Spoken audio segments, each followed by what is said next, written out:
Ideal computer training সেন্টারের official YouTube চ্যানেলে সকলকে স্বাগত। মূলত কম্পিউটার ট্রেনিং টিউটোরিয়ালের উদ্দেশ্যেই এই চ্যানেলটিকে তৈরি করা হয়েছে।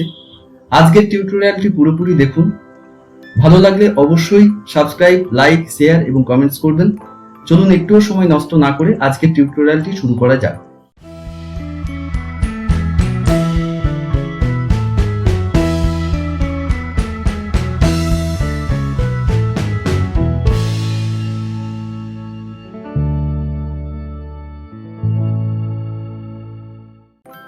আজকে আমি মাইক্রোসফট অফিস এক্সেল 2007-এর একটি অর্থনৈতিক সূত্র SLN অর্থাৎ স্ট্রেট লাইন মেথড সম্পর্কে বিস্তারিত আলোচনা করব।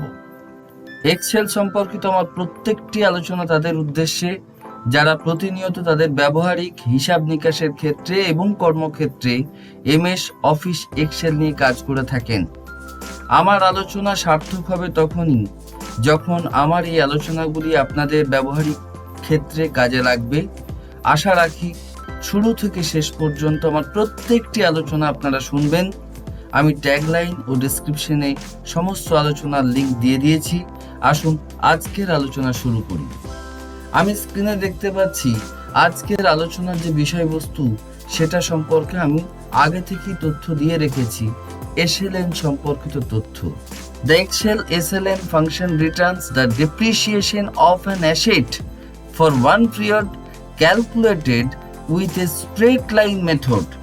The calculated depreciation is based on initial asset cost, salvage value, and the number of periods over which the asset is depreciated. এই সূত্রটির সাহায্যে কোনো সম্পত্তির সরল রৈখিক হারে অর্থাৎ স্ট্রেট লাইন ব্যবহারজনিত অপচয় বা ডেপ্রিসিয়েশন নিরূপণ করা হয়।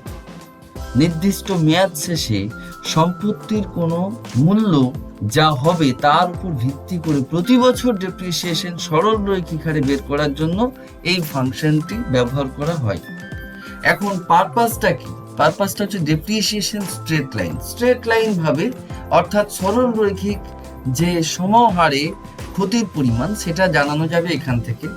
রিটার্ন ভ্যালুটা কি আছে না depreciation is given period and syntax অর্থাৎ সূত্রটা কি দেওয়া আছে, সমান ছাড়া সূত্র হয় না আমরা জানি এক্সেলে। SLN সমান SLN ব্র্যাকেটের মধ্যে cost comma salvage comma life. এক্ষেত্রে কস্ট বলতে আর্গুমেন্টে কস্ট বলতে কি বোঝাচ্ছে? ইনিশিয়াল কস্ট অফ অ্যাসেট অর্থাৎ সম্পত্তির মূল্য। স্যালভেজ বলতে কি বোঝাচ্ছে?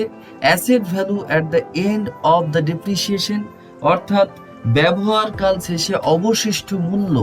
অর্থাৎ একটা জিনিস আমি কিনলাম, কেনার পরে 6 বছর বাদে যদি বিক্রি করি, এই 6 বছর ব্যবহার আমি করেছি, তারপরে নিশ্চয়ই আগের দাম বা যে দামে কিনেছিলাম সেই দামটা পাবো না, তার থেকে আমার ক্ষয়ক্ষতির পরে একটা অনেক কম দাম পাবো, যেটাকে বলবো ব্যবহারকাল শেষে অবশিষ্ট মূল্য। আর একটি জিনিস আছে লাইফ অর্থাৎ period over which asset is depreciated অর্থাৎ ব্যবহারকাল বা ফাংশন লাইফ বলতে পারি এটাকে। আমি একটা ছক বা আগে থেকে টেবিল তৈরি করে রেখেছি, একটা গল্প আমি এক্ষেত্রে রেখেছি।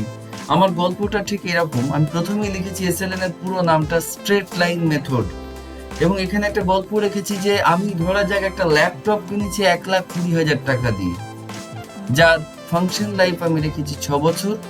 6 বছর পরে আমি এই জিনিসটাকে বিক্রি করে দেবো। অর্থাৎ 6 বছর ব্যবহার করেছিলাম, 1,20,000 টাকা দিয়ে একটা ল্যাপটপ কিনেছি। 6 বছর ব্যবহার করার পরে সেই জিনিসটা যখন বিক্রি করেছি, তখন ধরা যাক আমি 20,000 টাকায় বিক্রি করেছি। তাহলে আলটিমেট আমার ক্ষতি হলো কত? 1,20,000 মাইনাস 20,000 অর্থাৎ 1 লাখ টাকা ক্ষতি হয়েছে। তো এই 1 লাখ টাকা ক্ষতিটা আমি যদি সমহারে বার করতাম, তাহলে কিভাবে আমি বার করতাম সেটা আমাকে এই SLN ফর্মুলার সাহায্যে আমি বুঝাবো। অর্থাৎ এক্ষেত্রে আমি দেখেছি লাইফ ইয়ারটাকে 1 বছর, 2 বছর, 3 বছর, 4 বছর, 5 বছর, 6 বছর রেখেছি, এবং তারপরে যেটা রেখেছি সেটা হচ্ছে না আমার এখানে ওপেনিং ব্যালেন্স একটা রেখেছি বা ওপেনিং ভ্যালু রেখেছি।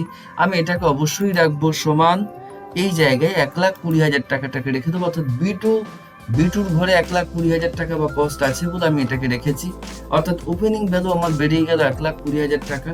এইবার আমি যাব ডেপ্রিসিয়েশন ভ্যালু। ডেপ্রিসিয়েশন ভ্যালুতেই আমার সূত্রটা দেওয়া থাকবে। এখানে সূত্রটা কি আছে আমরা জানি, এক্সেল এর ক্ষেত্রে কোনো সূত্র তৈরি করতে গেলে সমান দিতেই হবে, অর্থাৎ ইকুয়ালস টু দিতে হবে। সেই জায়গায় সমান লেখার পরে লিখবো যেটা, সেটা হচ্ছে SLN open bracket, and then এখানে আমি দেখতেই পাচ্ছি cost comma salvage comma life, অর্থাৎ কস্ট বলতে কি লিখবো 1,20,000 টাকা, কমা স্যালভেজ ভ্যালু অর্থাৎ 20,000 টাকা, কমা ফাংশন লাইফ অর্থাৎ 6 বছর। আমি এক্ষেত্রে প্রত্যেকটা ক্ষেত্রে F4 করে ফিক্স করতে পারতাম, আমি এটা একবারও করতে পারতাম। সব কটা ঘরকে সিলেক্ট করে নিয়ে আমি কিবোর্ডে যদি F4 সুইচটা টিপি, তাহলে আমার কিন্তু ফিক্সড হয়ে গেল এই ঘরগুলো, অর্থাৎ আমার এই সূত্রটা ফিক্সড সূত্র হয়ে গেল, আমার ঘরের কোনো পরিবর্তন হবে না। আমি যদি F4 না দিয়ে করতাম তাহলে কিন্তু পরপর এই যে জায়গাগুলো আছে, আমার এই পরের ঘরটা এই পরের ঘরে চলে আসতো, তারপরের ঘরে চলে আসতো, আমি সূত্র বুঝতে পারতাম না। অর্থাৎ F4 দিয়ে এটা করলাম, আমি ব্র্যাকেটটা ক্লোজ করে দিলাম, আমি এন্টার করলাম, অর্থাৎ দেখতে পাচ্ছি আমার ডেপ্রিসিয়েশন ভ্যালু হয়ে গেল বা SLN হয়ে গেল 16,666 টাকা 67 পয়সা। আমি যদি প্রত্যেকটা ঘরে এইভাবে টেনে দিতাম, এক্ষেত্রে কিন্তু কোনো পরিবর্তন হতো না। আমি জাস্ট এখান থেকে টেনে দিলে পরে আমি যে ঘরেই থাকি না কেন সেই ঘরের সূত্র কিন্তু আমার এই তিনটে ঘর কি দেখাতো, অর্থাৎ এই তিনটে ঘর, যে তিনটে ঘর আমার আছে সেই তিনটে ঘর কি দেখাতো। যদি F4 দিয়ে না করতাম তাহলে কিন্তু পরপর নিচের দিকে নেমে যেত ঘরগুলো, অর্থাৎ এই ক্ষেত্রে সূত্রের আউটপুট ঠিকঠাক পেতাম না। এইবার আমি আসছি কি একটা ক্লোজিং ভ্যালুতে আসছি।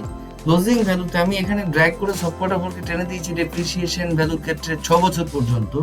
এখন ক্লোজিং ভ্যালু যদি হয় তাহলে আমি ওই 1 বছর শেষে আমি লিখতে পারি সমান কি লিখবো, 1,20,000 টাকা যেটা দিয়ে কিনেছিলাম সেটা মাইনাস এই যে ডেপ্রিসিয়েশনটা আছে, এটা যদি আমি লিখি তাহলে এন্টার করলে পরে কি পেয়ে যাব, ক্লোজিং ভ্যালু পেয়ে যাব, অর্থাৎ ক্লোজিং ভ্যালু পাবো 1,03,333 টাকা 33 পয়সা। আমার কিন্তু এই 6 বছর শেষে ক্লোজিং ভ্যালুটা দাঁড়াবে এই যে 20,000 টাকাটা আছে, এই 20,000 টাকাটা, তবে আমি বুঝতে পারবো যে সূত্রটা ঠিক হয়েছে। এই মুহূর্তে আমি আরেকটা সূত্রে যাব, দ্বিতীয় যে বছরটা আছে সেই দ্বিতীয় বছরের প্রথম যে ঘরটা ওপেনিং ভ্যালু, এই জায়গায় সমান লিখে আমি জাস্ট আগের যে বছরটা ছিল 1 বছরের যে ক্লোজিং ভ্যালু অর্থাৎ 1,03,333 টাকা 33 পয়সা, এই ঘরে গিয়ে ক্লিক করে দিলাম। ক্লিক করে দেওয়ার পরে জাস্ট এন্টার করলাম। এন্টার করলে দেখতে পাবো যে ভ্যালুটা আমি এখানে পেয়েছিলাম সেই ভ্যালুটা এখানে চলে এসেছে, অর্থাৎ আমি এখান থেকে যদি এই কোণটা ধরে যদি ড্র্যাগ করে নিচের দিকে 6 বছর পর্যন্ত টেনে নামিয়ে দিই তাহলে কিন্তু আমার প্রত্যেকটা ঘর চলে আসবে।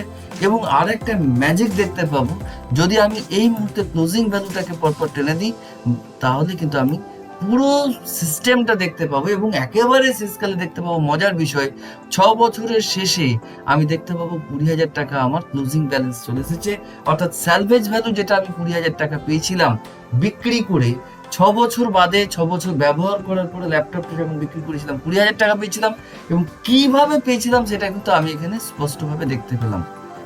তাহলে আমরা দেখতে পেলাম আজকে যে আমরা SLN ফর্মুলা অর্থাৎ স্ট্রেট লাইন মেথড ফর্মুলার সাহায্যে খুব সহজেই আমরা এই যে ল্যাপটপটা কিনেছিলাম 1,20,000 টাকা দিয়ে এবং তার 6 বছর ব্যবহার করার পরে যখন 20,000 টাকা পেয়েছিলাম, সেটা কিভাবে পেয়েছিলাম, সরল রৈখিক হারে যদি আমরা ডেপ্রিসিয়েশনটা দেখাতাম অর্থাৎ সরল রৈখিক হারে যদি ক্ষতিটা দেখাতাম তাহলে প্রত্যেকটা বছরে আমার 16,666 টাকা 67 পয়সা করে হতো। এটা ক্ষতির পরিমাণ প্রত্যেকটা বছরই একই ক্ষতির পরিমাণই হতো এবং প্রত্যেকটা বছরের হিসাবে আমি ওপেনিং ভ্যালু এবং ক্লোজিং ভ্যালু দেখিয়ে আমি দেখিয়েছি যেটা স্যালভেজ ভ্যালু আমার যেটা 20,000 টাকা পেয়েছি সেটা কিন্তু 6 বছর বাদে ক্লোজিং ভ্যালুতে এসে 20,000 টাকা এসেছে। এবং আমি যদি এই কটায় যে ডেপ্রিসিয়েশন কটার যদি সব কটার যোগফল বার করতে চাই তাহলে আমি একটা কাজ করবো, এখানে অটো সাম করে যদি ক্লিক করে দিই, এন্টার করে দিলে আমি দেখতে পাবো এটা 1 লাখ টাকা দাম এলো, অর্থাৎ এই যে 1 লাখ টাকা এবং এখানে যে 20,000 টাকা এলো, এই 1 লাখ টাকা 20,000 টাকা এই দুটো যোগ করেই আমি কিন্তু অবশ্যই পেতে পারি সমান এই 1 লাখ টাকা প্লাস এই 20,000 টাকা, শেষ ভ্যালু আমার চলে আসবে 1,20,000 টাকা, যেটাই কিন্তু আমার ল্যাপটপটার ভ্যালু। আশা করছি আজকের আলোচনা আপনারা বুঝতে পেরেছেন খুব সহজেই। আমার আজকের আলোচনা এইটুকুই। এই টিউটোরিয়ালটি ভালো লেগে থাকলে ভিডিওটিতে লাইক করুন, আপনার গুরুত্বপূর্ণ মতামত দিন এবং বন্ধুদের সাথে প্রচুর পরিমাণে শেয়ার করুন। আর এরকম আরো টিউটোরিয়াল পেতে চ্যানেলটিকে সাবস্ক্রাইব করে পাশে থাকা বেল আইকনটিকে ক্লিক করুন। ধন্যবাদ।